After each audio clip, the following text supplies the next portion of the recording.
Olá, hoje eu quero dividir uma palavra de Deus com você, cujo tema é Caminhos para a Santidade. Caminhos para a Santidade. Você talvez, acredito que, talvez não, praticamente certeza, Todos nós já compramos algum tipo de imóvel nas Casas Bahia, na Loja 100, em alguma casa de móveis, E quando a gente compra os móveis e eles chegam na nossa casa, normalmente ele vem com manual, Assim como qualquer outra coisa que nós compramos, seja uma máquina de lavar, seja uma geladeira, seja um brinquedo para criança. Aquilo que é feito normalmente vem com um manual instruindo como montar, como unir as peças para que isso funcione da forma devida, da forma adequada, E o interessante disso é que quando a gente erra as peças, quando a gente erra a ordem das peças, ou coloca uma peça no lugar errado, inapropriado, isso compromete a funcionalidade, o funcionamento, a execução daquilo pela qual o objeto foi criado, o propósito do objeto. E eu queria dizer para você que nós também, como criação de Deus, nós fomos criados com um propósito. E assim como o guarda-roupa tem o seu manual de instrução, nós, seres humanos, também temos um manual de Deus que nos instrui a viver o nosso propósito, de Deus, o propósito de Deus para as nossas vidas, E Deus, então, no seu manual, na sua Bíblia, na sua palavra, ele, ao nos criar, ele instituiu leis, mandamentos, preceitos, ordenanças, para que nós vivêssemos dentro desses valores, E quando nós desobedecemos esses valores, é como se nós estivéssemos pegando uma peça inadequada do guarda-roupa e colocando no lugar inadequado. O que isso vai fazer? Aparentemente, nós não vamos perceber essa diferença, mas lá na frente, quando a gente estiver terminando de montar o guarda-roupa, certamente nós veremos que houve algo errado, um problema. Assim é o nosso pecado, assim é a nossa desobediência a Deus.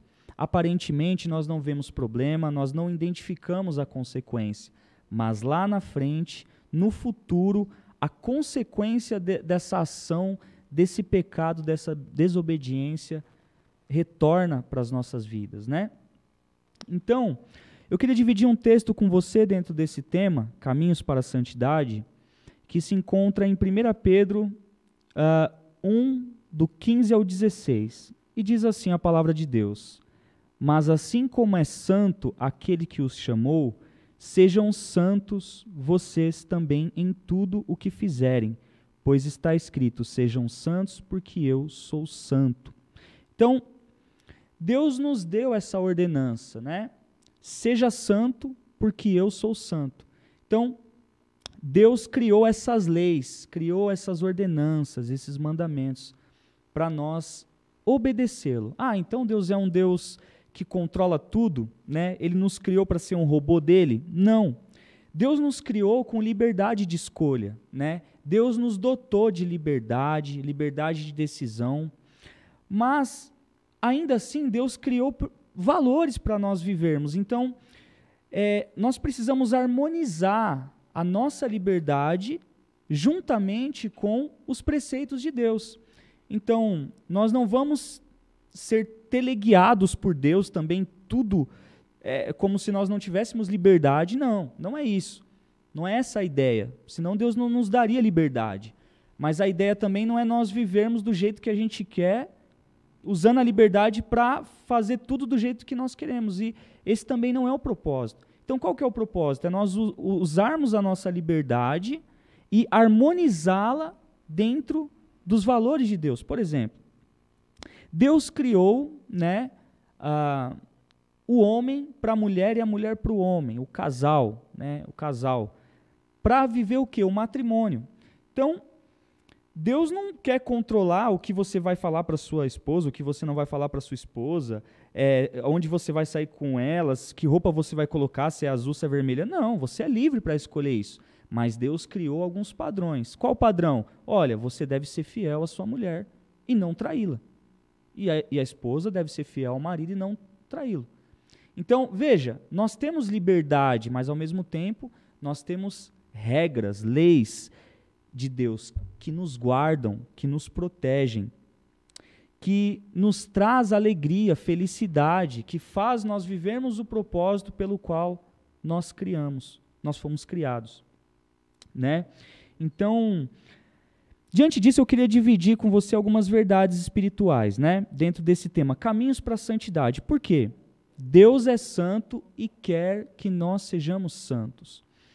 Então, a primeira lição espiritual que Deus colocou no meu coração é a seguinte: pare de se esconder. Se você quer entrar no caminho da santidade, você precisa parar de se esconder.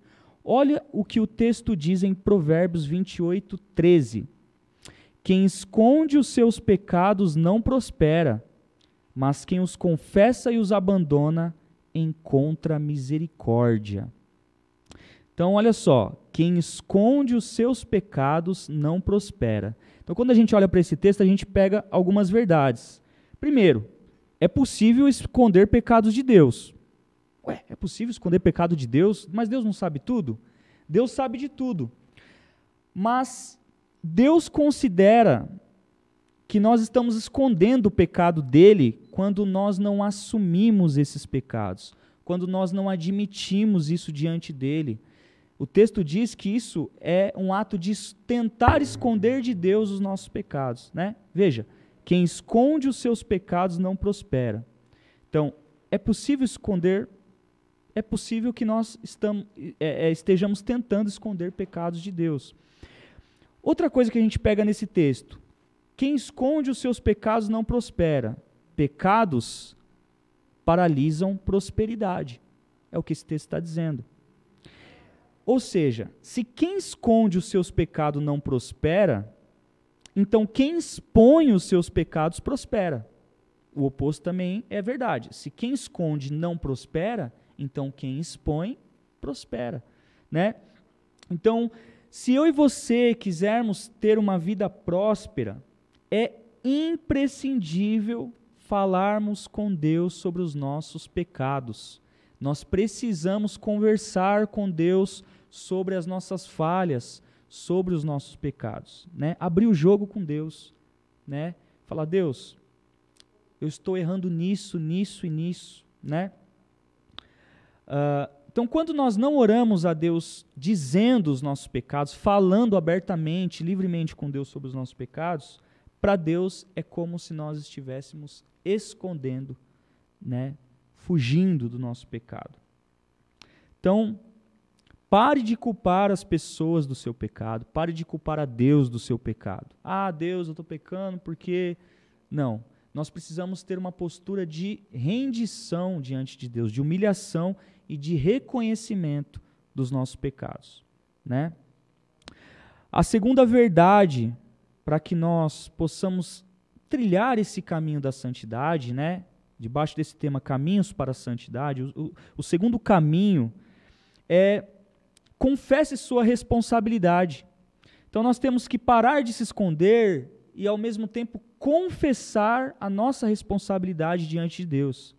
Olha o que o texto continua dizendo: mas quem confessa e os abandona encontra misericórdia. Olha, quem esconde os seus pecados não prospera, mas quem confessa e os abandona encontra misericórdia. Então, pecados podem ser confessados e abandonados, né? Pecados confessados e abandonados encontra prosperidade. É o que o texto está dizendo para a gente. A confissão precede o abandono dos pecados. É mais uma verdade que está nesse texto. Ó, mas quem confessa e os abandona, ó, confessa e os abandona. Então, a confissão ela vem antes do abandono. Nós precisamos primeiro confessar para ter graça de Deus, misericórdia de Deus e força para abandonar o pecado e encontrar misericórdia, né? Outra verdade que a gente vê nesse texto, a misericórdia é atraída pela confissão de pecados. Ó, quem confessa e os abandona encontra misericórdia. Então a misericórdia, ela vai de encontro àquele que confessa os pecados para Deus. Então, nós precisamos confessar os nossos pecados para Deus. Tirar tempo no ambiente de oração para falar com Deus, né, naquilo que estamos errando, falhando, que nós temos consciência, né? Então, a misericórdia de Deus está estendida para mim e para você. A misericórdia de Deus está nos esperando. Ela marcou um encontro com a gente, né? E está esperando a gente lá no nosso quarto, antes de dormir, na hora de acordar, na madrugada. A misericórdia de Deus marcou um encontro com você nesse vídeo. Eu sou um mensageiro para te trazer a mensagem de que a misericórdia de Deus está te esperando no ambiente de oração, para que você dobre seu joelho e se humilhe diante de Deus e reconheça os seus pecados. Quando você fizer isso, você encontrará misericórdia. Então, o lugar secreto é o lugar onde nós conversamos com Deus e encontramos a libertação dos nossos pecados, né? Força para vencer as tentações, as lutas espirituais, as batalhas espirituais, né? Ok? Essa palavra, só expandindo um pouquinho, essa palavra desse texto, mas quem confessa e os abandona, essa palavra confessa, né? No hebraico, no original, ela é yadã, que significa jogar, atirar ou lançar. Então essa palavra que foi traduzida para confessar, ela traz a ideia do quê? De jogar, atirar, lançar. É a mesma palavra que se usa para atirar flechas, né? Então, qual que é a ideia dessa palavra confessar os pecados? É lançar os pecados a Deus, é atirar, é dobrar o joelho e começar a lançar aquilo que nós temos falhado, que tem ferido o coração de Deus, entristecido o Espírito Santo, entristecido a santidade de Deus. É lançar, é atirar, é lançar no trono da graça, né? Nos braços de Cristo, as nossas falhas, os nossos erros, os nossos pecados, né?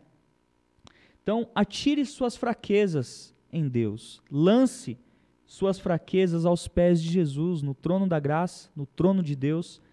Humilhe-se diante daquele que tem poder para te libertar dos pecados, né? Te fazer vencedor sobre os pecados, te fazer ter autoridade sobre os pecados e ter domínio sobre os pecados e não ser escravo dos pecados. Eu e você precisamos confessar o nosso pecado a Deus.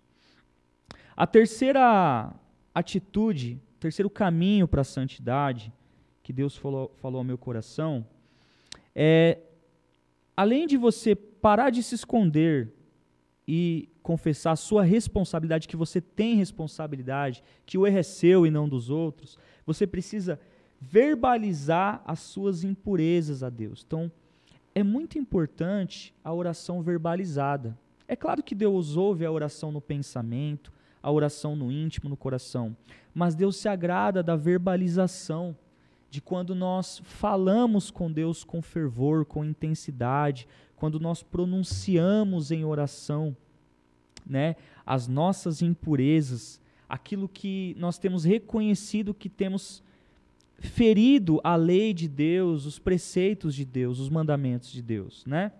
Olha o que o texto diz em 1 João 1,9. Se confessarmos os nossos pecados, Ele é fiel e justo para perdoar os nossos pecados e nos purificar de toda injustiça.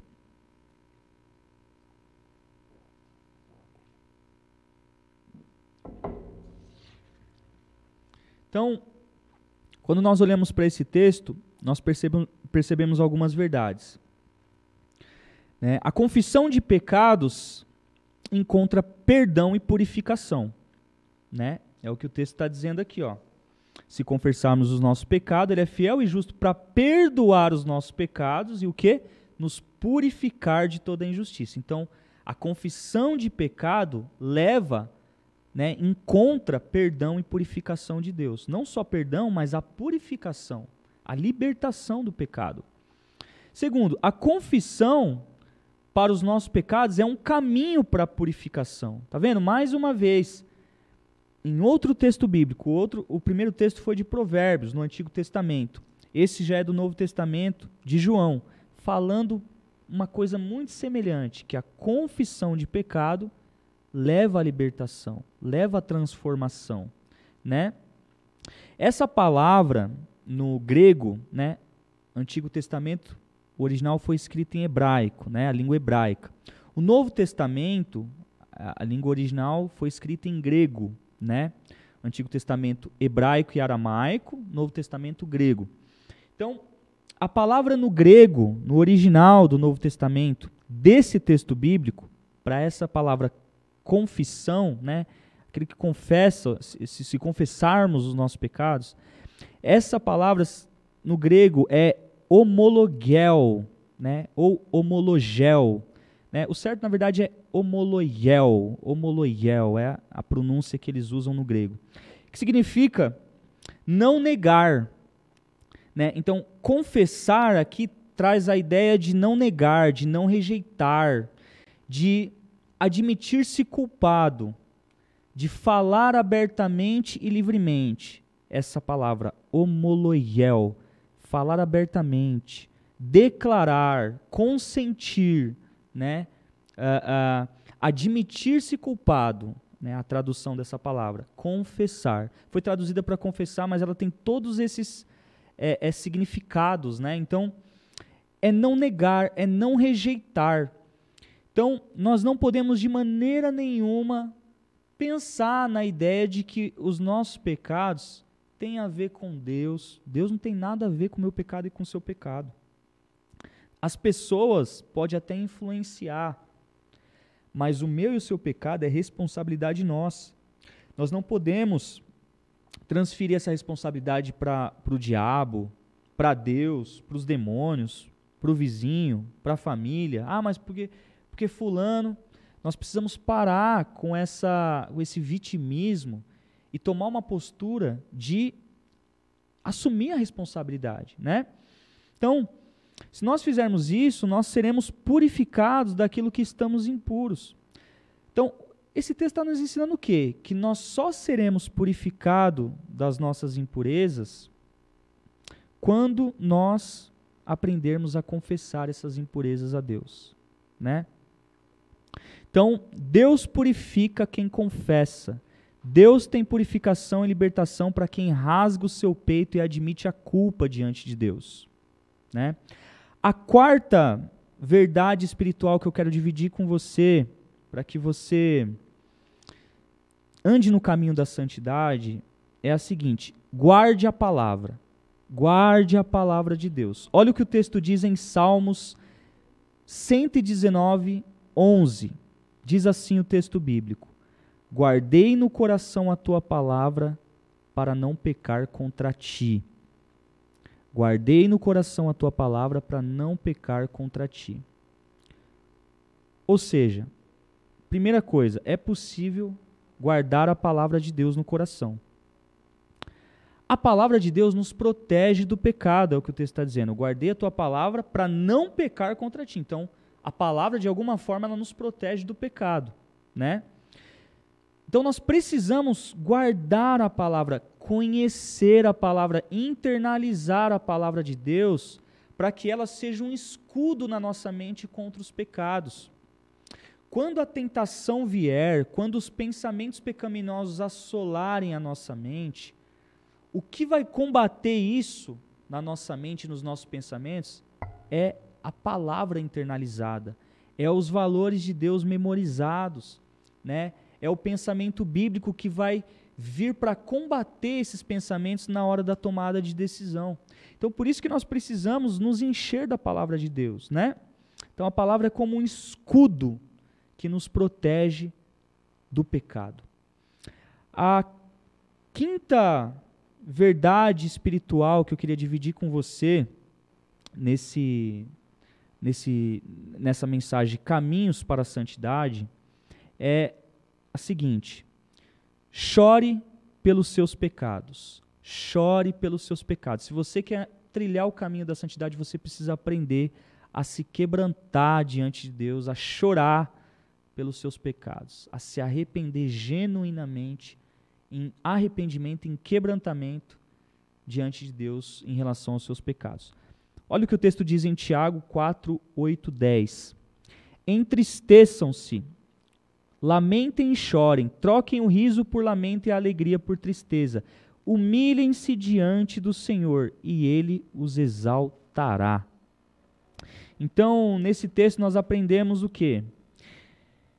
Que se a gente se entristecer, se humilhar, se lamentar diante do Senhor, Ele vai nos exaltar. Então, as lágrimas de arrependimento são antídotos contra o poder do pecado, né? As lágrimas são chaves para abrir cadeias, cadeados espirituais. As lágrimas são poderosas chaves de libertação espiritual, né? Às vezes nós não estamos conseguindo vencer algum pecado ou outro, e muitas vezes a gente acha que é jejum que está faltando, e muitas vezes o que está faltando é nós nos humilharmos em quebrantamento genuíno diante de Deus, em arrependimento. É falar com Deus intensamente sobre os nossos pecados, né? Então, um coração arrependido e quebrantado, que é expresso em lágrimas, alcança libertação diante de Deus. Guarde essa verdade bíblica. A última verdade, o último caminho para que você trilhe o caminho da santidade, que eu queria dividir com você hoje, é: fuja do que te faz pecar. Então, se você quer ser santo, quer se santificar, quer andar no caminho da santidade, você precisa aprender a fugir daquilo que te faz pecar. Olha o que o texto diz em Mateus 5, do 29 ao 30. Diz assim a palavra de Deus: se o seu olho direito o fizer pecar, arranque-o e lance-o fora. É melhor perder uma parte do seu corpo do que ser todo ele lançado no inferno. E se a sua mão direita o fizer pecar, corte-a e lance-a fora. É melhor perder uma parte do seu corpo do que ir todo ele para o inferno. Diz Mateus 5, do 29 ao 30. O que Jesus está dizendo isso? Se o seu olho direito fizer pecar, arranque-o. Ele está falando, se você... Mas o mesmo Jesus diz que se você cobiçar, sei lá, uma mulher casada, você já está pecando com ela no seu coração.